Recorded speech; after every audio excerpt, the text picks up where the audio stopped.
Hi hello ಎಲ್ಲರಿಗೂ ನಮಸ್ಕಾರ.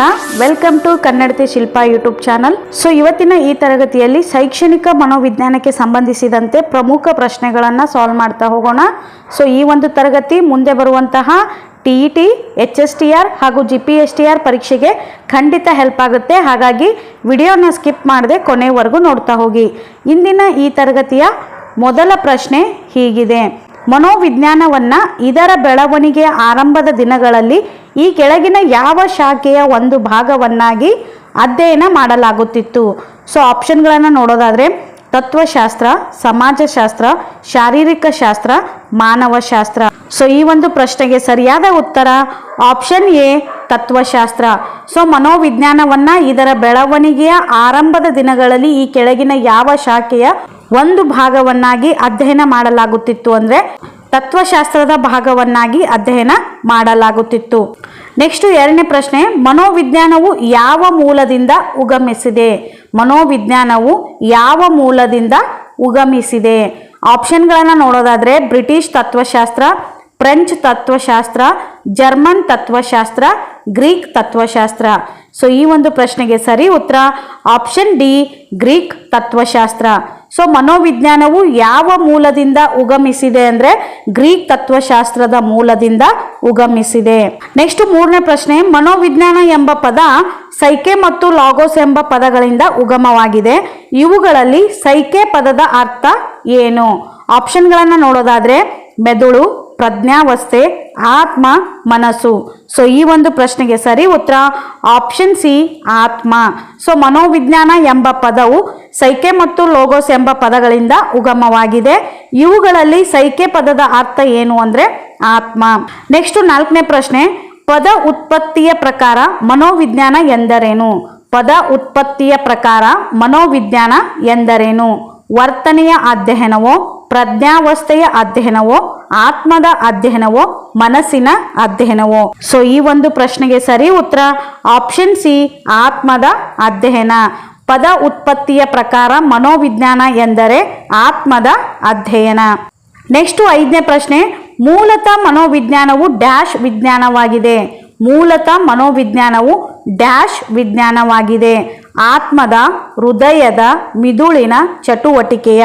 So ಈ ಒಂದು ಪ್ರಶ್ನೆಗೆ ಸರಿ ಉತ್ತರ ಆಪ್ಷನ್ ಎ, ಆತ್ಮದ. ಸೊ ಮೂಲತಃ ಮನೋವಿಜ್ಞಾನವು ಆತ್ಮದ ವಿಜ್ಞಾನವಾಗಿದೆ. ನೆಕ್ಸ್ಟ್ ಆರನೇ ಪ್ರಶ್ನೆ: ಮನೋವಿಜ್ಞಾನವನ್ನು ಡ್ಯಾಶ್ ವಿಜ್ಞಾನವೆಂದು ಕರೆಯುತ್ತಿದ್ದರು? ಮನೋವಿಜ್ಞಾನವನ್ನು ಡ್ಯಾಶ್ ವಿಜ್ಞಾನವೆಂದು ಕರೆಯುತ್ತಿದ್ದರು? ಪ್ರಜ್ಞಾನುಭವದ, ಕ್ರಿಯೆಯ, ಭಾವನೆಯ, ಪ್ರತಿಕ್ರಿಯೆಯ? ಸೊ ಈ ಒಂದು ಪ್ರಶ್ನೆಗೆ ಸರಿ ಉತ್ತರ ಆಪ್ಷನ್ ಎ, ಪ್ರಜ್ಞಾನುಭವದ. ಸೊ ಮನೋವಿಜ್ಞಾನವನ್ನು ಪ್ರಜ್ಞಾನುಭವದ ವಿಜ್ಞಾನವೆಂದು ಕರೆಯುತ್ತಿದ್ದರು. ನೆಕ್ಸ್ಟ್ ಏಳನೇ ಪ್ರಶ್ನೆ: ಆಧುನಿಕ ಮನೋವಿಜ್ಞಾನ ಈ ಕೆಳಗಿನ ಯಾವುದನ್ನು ಚರ್ಚಿಸುತ್ತದೆ? ಆಧುನಿಕ ಮನೋವಿಜ್ಞಾನ ಈ ಕೆಳಗಿನ ಯಾವುದನ್ನು ಚರ್ಚಿಸುತ್ತದೆ? ಪ್ರತ್ಯಕ್ಷಾನುಭವದ, ವಿಕಾಸ, ಸಾಮಾಜೀಕರಣ, ವರ್ತನೆಯ ವೈಜ್ಞಾನಿಕ ಅಧ್ಯಯನ? ಸೊ ಈ ಒಂದು ಪ್ರಶ್ನೆಗೆ ಸರಿ ಉತ್ತರ option D is right answer.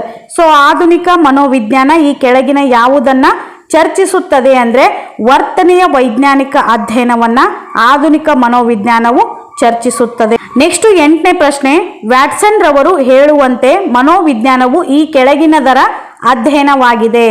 ಆಪ್ಷನ್ಗಳನ್ನು ನೋಡೋದಾದರೆ ಮನಸ್ಸು, ಆತ್ಮ, ವರ್ತನೆ, ಪ್ರಜ್ಞಾವಸ್ಥೆ. ಸೊ ಈ ಒಂದು ಪ್ರಶ್ನೆಗೆ ಸರಿ ಉತ್ತರ ಆಪ್ಷನ್ ಸಿ, ವರ್ತನೆ.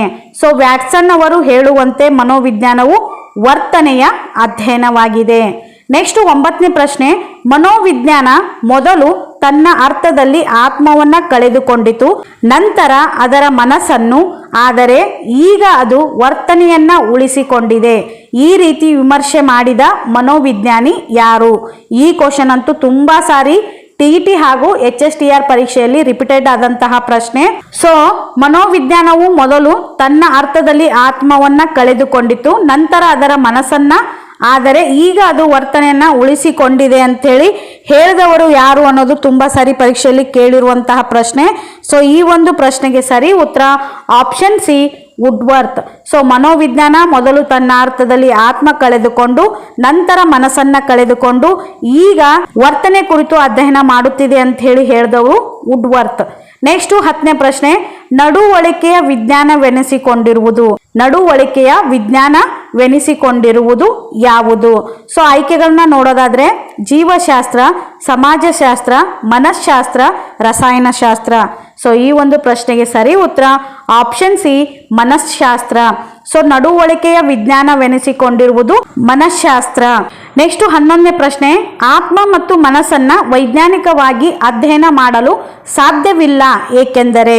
ಸೊ ಆಪ್ಷನ್ಗಳನ್ನು ನೋಡೋದಾದ್ರೆ ಅವು ಕಲ್ಪನಾ ಸ್ವರೂಪದಾಗಿರುತ್ತವೆ, ಅವು ಅಮೂರ್ತ ಸ್ವರೂಪದಾಗಿರುತ್ತವೆ, ಅವು ಮೂರ್ತ ಸ್ವರೂಪದಾಗಿರುತ್ತವೆ, ಅವು ಊಹಾತ್ಮಕ ಸ್ವರೂಪದಾಗಿರುತ್ತದೆ.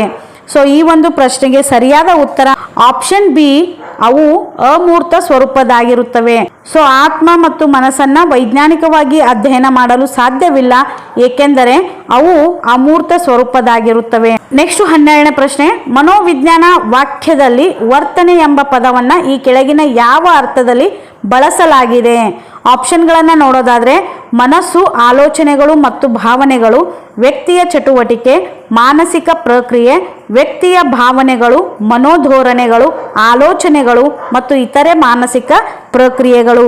ಸೊ ಈ ಒಂದು ಪ್ರಶ್ನೆಗೆ ಸರಿಯಾದ ಉತ್ತರ option D is right answer. So ಮನೋವಿಜ್ಞಾನ ವ್ಯಾಖ್ಯೆಯಲ್ಲಿ ವರ್ತನೆ ಎಂಬ ಪದವನ್ನು ಈ ಕೆಳಗಿನ ಯಾವ ಅರ್ಥದಲ್ಲಿ ಬಳಸಲಾಗಿದೆ ಅಂದರೆ ವ್ಯಕ್ತಿಯ ಭಾವನೆಗಳು, ಮನೋಧೋರಣೆಗಳು, ಆಲೋಚನೆಗಳು ಮತ್ತು ಇತರೆ ಮಾನಸಿಕ ಪ್ರಕ್ರಿಯೆಗಳು. ನೆಕ್ಸ್ಟ್ 13ನೇ ಪ್ರಶ್ನೆ, ಮನೋವಿಜ್ಞಾನ ಒಂದು ವಿಜ್ಞಾನವಾಗಿ ಈ ಕೆಳಕಂಡ ಯಾವುದನ್ನು ಒಳಗೊಳ್ಳುತ್ತದೆ? ಮನೋವಿಜ್ಞಾನ ಒಂದು ವಿಜ್ಞಾನವಾಗಿ ಈ ಕೆಳಕಂಡ ಯಾವುದನ್ನು ಒಳಗೊಳ್ಳುತ್ತದೆ?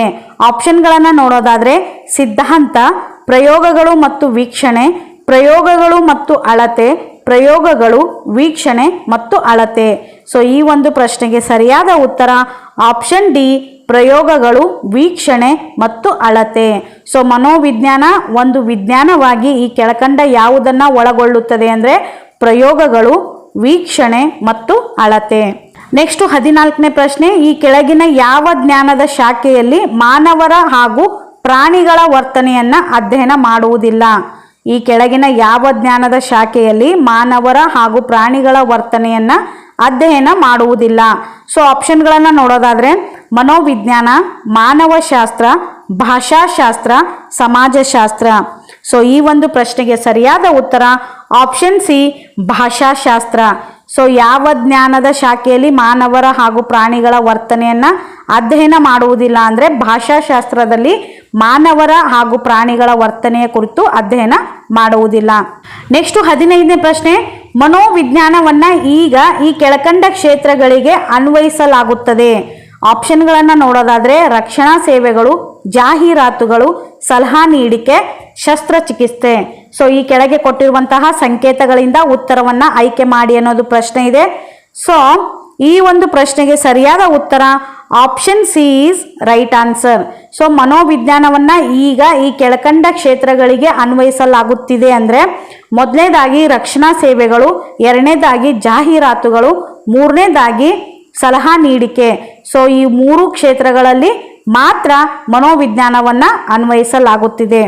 ಶಸ್ತ್ರಚಿಕಿತ್ಸೆಯಲ್ಲಿ ಈ ಮನೋವಿಜ್ಞಾನವನ್ನು ಅನ್ವಯಿಸಲಾಗುವುದಿಲ್ಲ. ಹಾಗಾಗಿ ಈ ಪ್ರಶ್ನೆಗೆ ಸರಿ ಉತ್ತರ option C is right answer. So ಇದಾಗಿತ್ತು ಇಂದಿನ ತರಗತಿ. ಈ ತರಗತಿಯಲ್ಲಿ ಮನೋವಿಜ್ಞಾನಕ್ಕೆ ಸಂಬಂಧಿಸಿದಂತೆ ಪ್ರಮುಖ 15 ಪ್ರಶ್ನೆಗಳನ್ನು ಇವತ್ತಿನ ಈ ತರಗತಿಯಲ್ಲಿ ಸಾಲ್ವ್ ಮಾಡ್ತಾ ಬಂದೆವು. ಸೊ ಈ ಒಂದು ತರಗತಿ ಖಂಡಿತ ನಿಮಗೆ ಇಷ್ಟವಾಗಿದೆ ಅಂತ ಹೇಳಿ ಭಾವಿಸ್ತಾ ಇದ್ದೀನಿ.